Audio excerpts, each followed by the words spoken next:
So, it's April 23rd, we have the reveal and also a release date for the Battle for Brooklyn DLC for Div 2. So we're going to jump into this one and let's see how this one goes. Thanks for tuning in and welcome to the Division 2 Showcase. We have a lot in store for you today, so let's go. I really hope so, Year 6 Yannick. has truly become a year of transformation where we've crafted an ever-evolving experience by making modifiers a core part of our seasonal framework. With 3 distinct seasons throughout the year, each introduced significant changes to the endgame and our seasonal model. As we look ahead to Year 7, we remain dedicated to pushing the game to new heights of accessibility for new players and engagement. With only a few weeks remaining until the final climax mission of Year 6, let's take a sneak peek at what's in store for the upcoming Year 7. Year 7 will focus on 3 main goals. With the constant influx of new players, improving and streamlining the onboarding process for new agents is more important than ever. We are also focused on adding more depth to the endgame, ensuring there is always something exciting to look forward to. Year 7 will solidify seasons as a cornerstone of the Division 2 experience. Our ambition is to increase the pace and situations, allowing for more regular updates and fresh experiences. Of course, seasons are not the only thing you can expect. During Year 7, we want to make the open world a more dynamic part of the endgame. For example, we're working on introducing an entirely new wrapper to open world activities that react to your actions while unlocking exotic blueprints farming to help you complete your arsenal. We're also focusing on the economy. More specifically, we have a package of revamps that will add more depth to the endgame progression, giving you more control over tinkering and item customization. We aim to make Year 7 seasons a truly holistic experience by realigning the modifiers, gear and gameplay with the narrative elements of the seasons, including the manhunt and climax. Additionally, we want to leave room for your feedback. As we run a live game, we do our best to stay attuned to your needs and remain flexible to try to align our vision with your expectations. No, they don't. They never have done, and they never, ever will. For years in this game, the expectation was to have it running smooth, and there was issue after issue of so many different things in the game. I mean, what was it? When the summit first launched, there was a bug where the hunters could shoot you through walls and things. There's been so many bugs and issues over the years. But let's carry on and see what else they've got to say. We'll be sharing more updates over the course of the year, so you can look forward to more news and announcements each season. In Year 7, you can look forward to a variety of in-game events, including XP multipliers as well as seasonal projects. Additionally, exciting new features such as weapon stats and resource boost will be introduced. Year 6 introduced one of the most anticipated quality of life updates, the stash space increase. In Year 7, we'll continue expanding stash space along with the Battle for Brooklyn DLC. Talking about the DLC, today we are thrilled to bring you an in-depth look at Battle for Brooklyn. Battle for Brooklyn expands the Division franchise with a gripping new story. Whether you're a veteran eager to dive deeper into the narrative or completely new to the franchise, the DLC has something for everyone. Okay, I've got to talk about the stash space. Players were asking for it for years, for increases, and they said time and time again the engine of the game will not allow them to increase the stash space. They said they cannot do it. Then they did the first lot. They gave you 50 slots for, I think it was Warlords, and 50 extra slots for owning the Year 1 pass, which was 5 years ago. 6 years ago now. And I believe they're also doing an extra 50 for this DLC too. So they are paywalling and they've just got walls blocking access. They say they want to make the game accessible for more and more people with the new player onboarding or whatever, but doing it like that isn't helping out. And there's not a constant influx of new players. There's mainly just, there are some new players, don't get me wrong, but there's nowhere near as many as they're making out. This game is 6 years old at this point. But anyway, let's get into the Battle for Brooklyn. For the first time, players can explore post-pandemic New York in the fall, navigating iconic Brooklyn neighborhoods. You can tackle the new challenges solo or in co-op, making this DLC exciting for everyone. Let's take a look at what awaits agents in Brooklyn. Battle for Brooklyn is set in the faithfully recreated Brooklyn neighborhoods of Brooklyn Heights and Dumbo, including some familiar areas for the Division 1 players, as well as some new areas never explored in the franchise. Main missions take place off-site to allow for a greater... Hold up, there's the map. So, you've got a settlement. There's a couple of there's quite a few world missions, main missions. The main missions aren't even... This map is tiny. So at the top, you can go back to Washington, or you can go to the Big Apple, you can go to New York. However, the main missions are off the map. They're like an external event. Like when you're in the game currently, and you travel to play The Descent, you have to go, why are the main missions not included in the map? And this map is really fucking tiny. Like, look at that. It's like 2 minuscule regions. It would be like Downtown East and one of the other... I can't even remember. It's been so long since I played properly. They've had delay after delay. They've taken years to release this DLC, and this is the map they've created. And I'm going to say, what they've shown so far, what we've seen, like the snippets, it looks like it's based in autumn, and I think Yannick did say something about the fall. In my opinion, that's a massive missed opportunity. I think they should have done it in the winter. I mean, it'd be nice if there was dynamic. We're in 2025 now. If there was dynamic weather, and sometimes we had winter where there's snowfall, that would have been really cool. But I think this is just literally limited to one season. But anyway, let's continue and see more. I mean, how much more is there? Look how tiny this map is. bespoke story experience on your first playthrough. And the traditional side missions are replaced by replayable missions you can access from the open world. To experience everything that Battle for Brooklyn has to offer, it will take approximately 6 to 10 hours, especially if you want to discover all the activities we have prepared for you, including 4 control points, 12 living world activities, Really? 10 bounty locations, 8 hunter readers, and a new set of collectibles. Really? Oh, when... They're never going to learn, are they? I mean, I'm not expecting them to reinvent the wheel, but 4 control points, 12 world activities. They've said the side missions are now repeatable. You've got 10 bounty locations. There's 8 hunter riddles. Cool. I know a lot of people are into the hunters, but is that all we're going to get and a few main missions? That 6 to 10 hours probably includes the time it takes to do the hunter riddles. So in terms of actual content, there's probably a couple of hours worth of main missions, if that. I mean, actually, there's probably nowhere near that much. From first glance, this seems as though it's about half the size of Woney. That DLC was a decent size. This seems tiny even compared to that. Like right now, from what they've shown, this seems like they could have just dropped it as a seasonal update. This doesn't feel like DLC so far. We need more about the story. We're going back to Brooklyn because sometimes you need to get back to where you started to see how far you've come. A lot's happened in Brooklyn since the prologue of Division 1. People have moved over, trying to escape the chaos of Manhattan, and they're looking to build a new life, make a change. Coming to Brooklyn in the fall is absolutely significant to our story. It helps us show the passage of time and our characters' and players' evolution as we approach the 1-year anniversary of activation. To bring autumn to the Division 2, we had to investigate firstly the vegetation and the weather. Via the foliage, we are dressing the city in warm autumn colors. Wait, new season autumn? What? Why is this in a showcase? Oh, we've painted the leaves orange. Oh look, we've done that to the DLC. Why? Give us more. Weather, we have crafted something specific to Brooklyn. We went for a mix of warm weather with cold and light, and of course something moodier to try to capture the autumnal contrasts. For Washington Street, the iconic starting area in the Division 1 overlooking Manhattan Bridge, we wanted it to still feel familiar to the players, but also really show at a glance how time has passed and hint to what might have happened in the meantime. The bridge. So they show how time's passed. They're talking more about the Division 1 than they are the Division 2. I get it, the DLC, Brooklyn, so on and so forth. But they're talking about, oh, we really wanted to show players how time's passed. We've gone from winter to autumn. Yep, that's how it's passed. Is the heart of Brooklyn, and the people there have pulled talent and resources that our hostile factions would like to acquire. There, you'll be tasked with protecting the people who built the settlement. Some of the characters you'll meet at the bridge throughout the campaign are familiar faces like Theo Parnell and Dr. Candle, and a brand new face that we've really only heard her voice, Agent Hoskins. When taking Kando from Division 1 to Division 2, we wanted to show that some time has passed.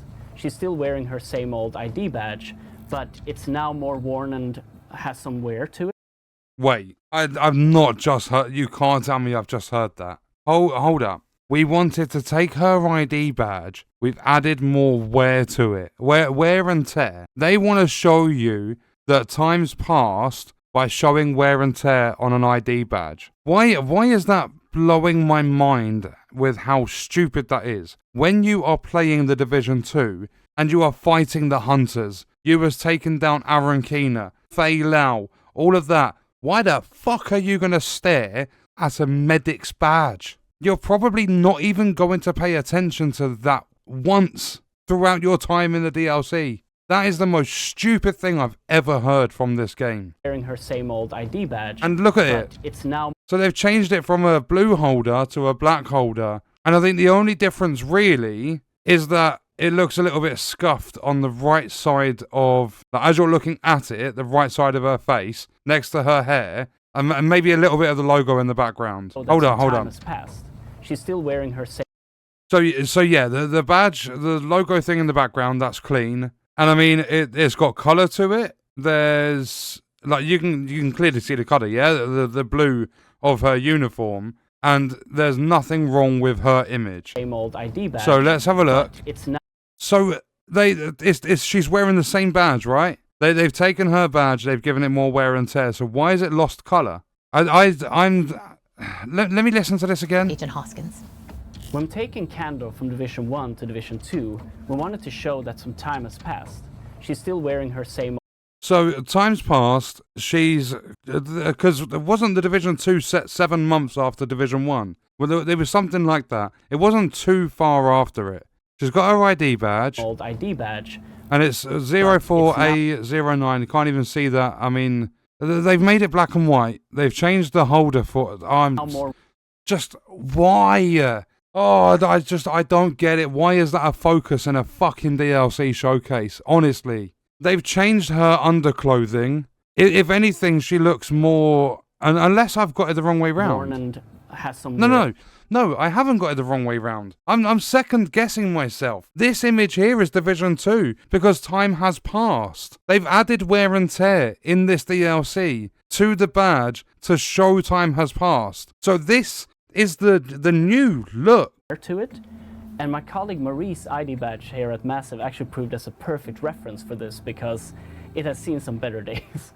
When designing Melanie Hoskins, we wanted to make sure that you can recognize some of her backstory and her character design.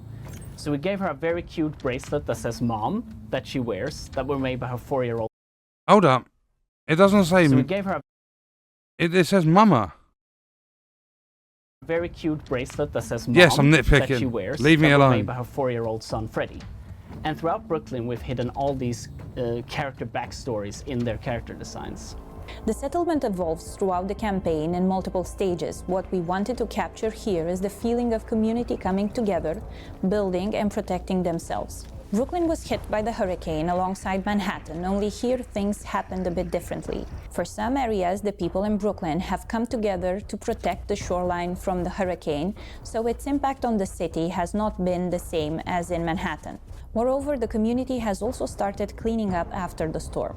People in Brooklyn strive to rebuild their lives. They are looking into covering their base necessities in terms of food and water, so they are using the available space inside the city to do so, including the rooftops. In the DLC, players will actually be facing an enemy that they are usually used to, or that they have been fighting already, and that's the cleaners. But there's a special twist on those cleaners, because they actually have a new weapon, which is what we call the Purple Flame. People might be familiar with the idea of the Purple Flame. Those who have played the Incursion, the Mirror Estate, they might have seen that already. This is something we introduced back then. But in this DLC, in Battle for Brooklyn, the cleaners have been able to find ways to mass produce this weapon, and this is really their main way of bringing destruction. This is how they've launched the assault on Brooklyn now, using that new weapon to really try to erase Brooklyn from the map. So as an agent, you have to go there, not just face the cleaners as you know them, but face the cleaners with that extra level of threat and of danger because of the Purple Flame. In-game, what this means basically is there is a new effect that is added to the usual fire effect you would get from the cleaners. Every time you face a cleaner that uses purple flame, you're not only going to be set on fire, but we're also adding a corrosion effect. And this corrosion, what it does is it's basically reducing your max armor. So the longer you engage in a fight against cleaners with purple flame, the lower your armor gets. And even if you use armor kits, even if you try to heal, you're only going to be able to go as high as what your new maximum is. And that maximum keeps decreasing the longer you fight them.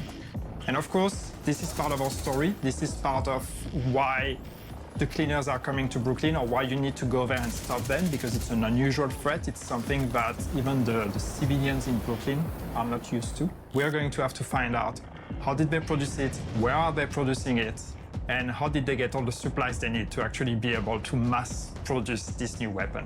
No Division story would be complete without the hunters. In Brooklyn, we have 8 new riddles and 8 masks that you can unlock, if you're willing to take on the challenge. For the Brooklyn Hunters, we wanted their uniforms to actually match their mask designs a bit more than they usually do, and that will also echo into the game design of the puzzles that unlocks them. We wanted to create a cohesive theme while maintaining the amazing classic hunter look. Control points are a big part of the open world. With Brooklyn, we've taken them one step further. Based on faction ownership, players can expect a different challenge every time they encounter the same control points. Each hostile faction has its own unique ingredients. The cleaners have the purple flame, while the Rikers also have some surprises up their sleeve. Players can expect to encounter those new ingredients in every control point in Brooklyn. For players wanting a bigger challenge, increasing the global difficulty will also have an impact on the amount of ingredients that they encounter in the control points. Smart Cover returns in Battle for Brooklyn as a reimagined skill for PvE and PvP. Using the Smart Cover will reinforce cover, grant buffs to offense and defense, and enhance pulse resistance for all allies. Players can choose between 2 variants, the Precision Smart Cover and the Fortified Smart.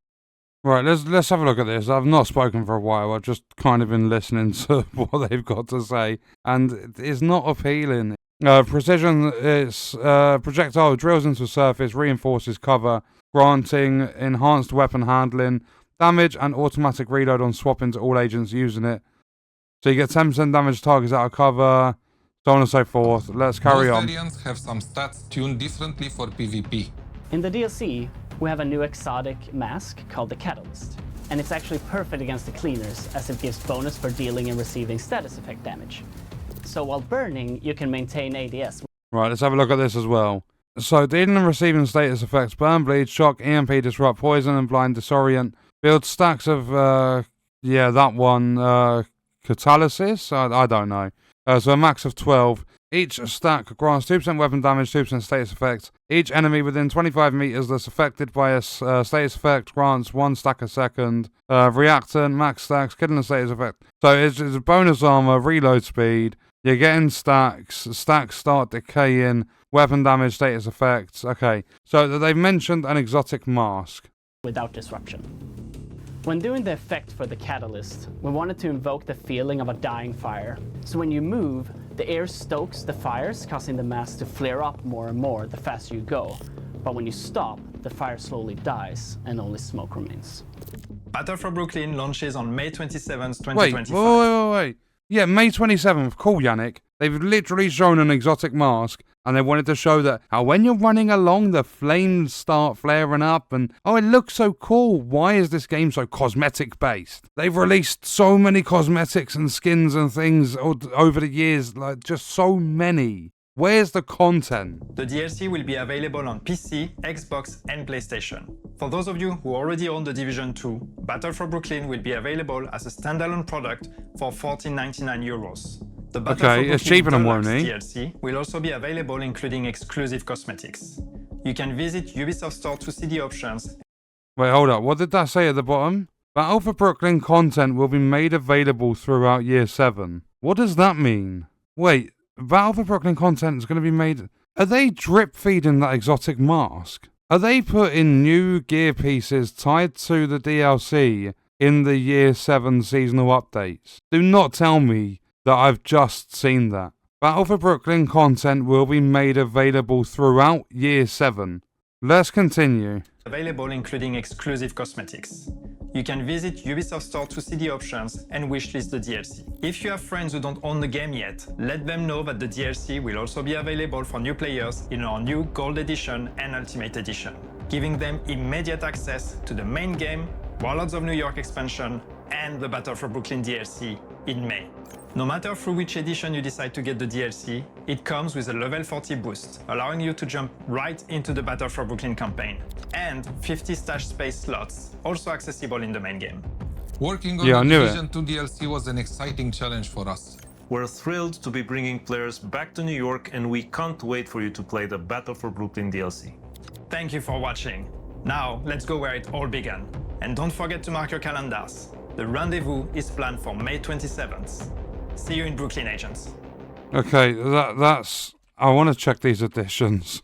Okay, so if you buy the Division 2, you get the base game. So the X is what you get with it. If you buy the Gold Edition, you get the base game, Warlords, and the Battle for Brooklyn DLC, including a level 40 boost. Was there not a level 40 boost with Warlords? I remember that DLC was 25 quid, and after you completed it, couldn't you just boost the character straight through the DLC? Or was it level 30 boost? They had some sort of boost, so you could go straight into the DLC, I'm pretty sure. But then, with the Ultimate Edition, you get the base game, the Warlords, Battle for Brooklyn, the Year 1 Pass, all endgame specializations unlocked, exclusive content, and 8 missions. An Ultimate Pack which has 3 exclusive cosmetic packs and more, and 1,000 credits. Why 6 years after this game's release are they selling the Year 1 Pass and it's tied behind the Ultimate Edition? Massive Entertainment dropped the fucking ball yet again. How many times are they going to do it? This game's been out for 6 years. Listen, they say they're doing this onboarding bullshit with new players and stuff. Listen to the players that have experienced this game through and through. They sat there and said they cannot increase your stash space. Now they've tied 50 slots between the year, behind the Year 1 Pass, 50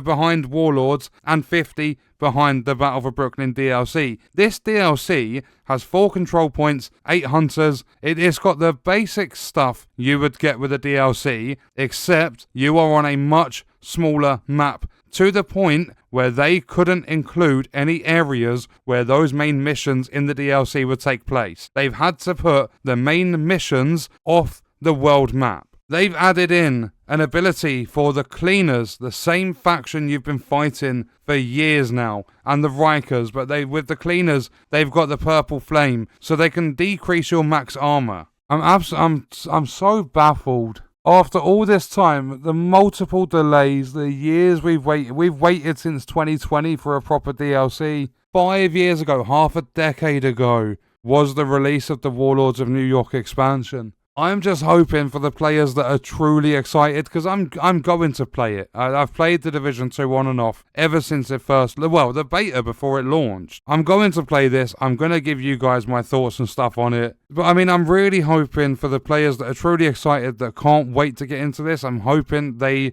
release this and it's smooth. Because I remember Warlords, the servers were out for nearly 24 hours. People could not initiate the beginning of that expansion. And have you noticed how Warlords is being called an expansion, Battle for Brooklyn is being called a DLC? If that's the case, they've made the Battle for Brooklyn a lot smaller. Why hasn't there been more DLC? Why has it taken them so long to make this one? This DLC is tiny. There's no way it's going to take you 6 to 10 hours unless you were doing all the control points and everything. I reckon, veterans are going to be, maybe even myself, we're going to be in there. Those main missions are going to be done within a couple of hours. It's going to be something stupid like that. They've put more time and effort into adding wear and tear to a medical badge, like an ID badge, and what they have with the map, the atmosphere. They've just gone, oh, autumn, orange leaves. And I mean, yeah, I'm probably nitpicking quite a bit. I'm doing my usual where I complain about the Division 2.